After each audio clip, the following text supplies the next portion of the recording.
आज आपण पाहणार आहोत सोया मटरची चमचमीत अशी भाजी। त्यासाठी गॅसवरती एका भांड्यात पाणी ॲड करून घेतलेलं आहे। पाण्यामध्ये मोठी 1 वाटी सोया चंक्स ॲड करून घ्यायचे आहेत आणि या मिश्रणाला एक उकळी काढून घ्यायची आहे। सोबतच दुसऱ्या भांड्यामध्ये लहान 1 वाटी मटार ॲड करून घेतलेले आहेत आणि मटाराला सुद्धा एक उकळी काढून घ्यायची आहे। अशा पद्धतीने सोया चंक्स आणि मटार छान असे उकळल्यानंतर थंड करून घ्यायचे आहेत आणि इथे आता आपण वाटणाच्या मसाल्याची तयारी करूया। त्यासाठी 2 मीडियम साईजचे कांदे, काही सुके खोबऱ्याचे काप, 10 ते 15 लसूण पाकळ्या, थोडंसं आलं आणि 5 ते 6 काजू घेतलेले आहेत।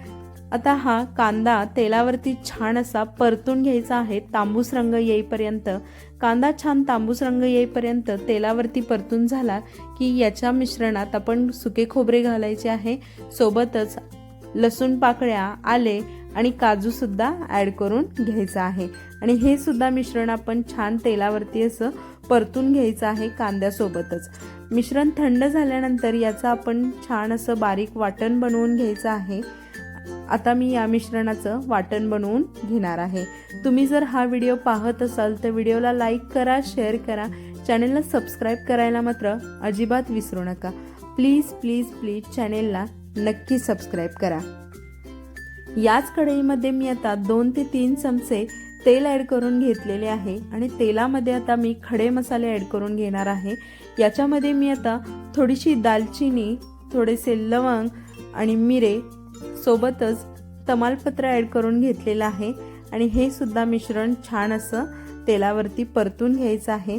याच मिश्रणात आता आपला जो वाटणाचा मसाला बनवलेला आहे तो सुद्धा आपण ॲड करून घेतलेला आहे। वाटणाचा मसाला ॲड करून घेतल्यानंतर साठवणीतले जे लाल तिखट असतं ते सुद्धा आपण चवीनुसार या मिश्रणामध्ये ॲड करून घेणार आहोत।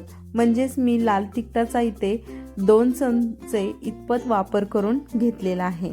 मिश्रण छान व्यवस्थित असे एकत्रित करून घ्यायचे आहे। मिश्रण एकत्रित करून घेतल्यानंतर या मिश्रणामध्ये 1 चमचा गरम मसाला ॲड करून घ्यायचा आहे।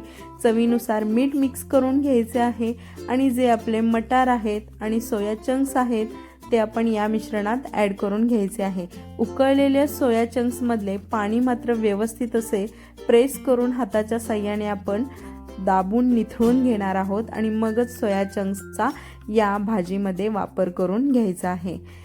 आणि आता हे सर्व मिश्रण एकत्रित करून घेतल्यानंतर जेवढी आपल्याला भाजी हवी आहे तेवढा इथे आपण गरम पाण्याचा वापर करून घेणार आहोत। ग्रेव्हीसाठी मात्र आपल्याला इथे गरम पाणीच यूज करायचे आहे। थंड पाण्याने भाजीची चव बिघडते, त्यामुळे इथे आपण गरम पाण्याचाच वापर करून घेतलेला आहे। इथे मी थोड्या प्रमाणातच पाणी वापरलेले आहे कारण मला अशी ग्रेव्ही टाईप ही भाजी हवी होती। 5 ते 6 मिनिटं एक वाफ काढल्यानंतर खायला तयार होते सोया मटरची चमचमीत अशी भाजी।